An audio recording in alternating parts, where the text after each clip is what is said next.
this is where I went when I believed that you can eat whatever you want, was Acts chapter 10, Peter's vision.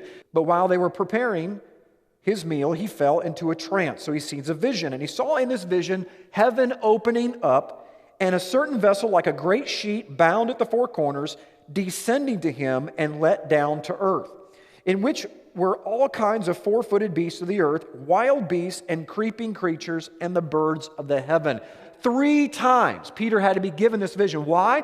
Because he doesn't get it. So clearly what Peter thought was the interpretation, which is that I can eat unclean animals. Clearly that is not what Yahweh, the creator of the universe, wanted Peter to get from the vision. If it was, he would not have given him the vision 3 times.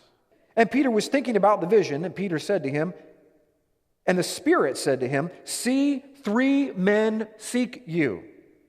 But rise up and go down and go with them, not doubting at all." The Spirit had to come to Peter and tell him to make sure that you entertain these guests, these 3 men that are coming from Cornelius' house, is because there is an oral law in Judaism in the first century that says that a Jew is not allowed to fellowship, eat, cross the threshold, or lock arms with a Gentile. Why? Because the Gentiles were unclean. Peter walks into the threshold of the house. He's not allowed to do that according to Jewish law. And he says, you know that in Yehudi man is not allowed, the Jewish man is not allowed to associate with or go to another race. But God has shown me that what God says is clean, let no man call unclean.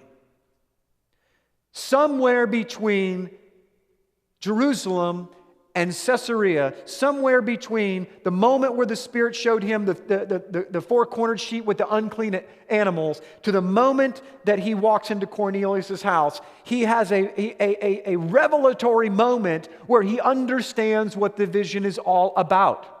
So Yahweh makes it very clear that I did not send my son to just die for one race. I came to send my son to die for the entire world. And Peter, I want you to be the one to start the process of the dominoes falling and the shofar going out to the 4 corners of the earth.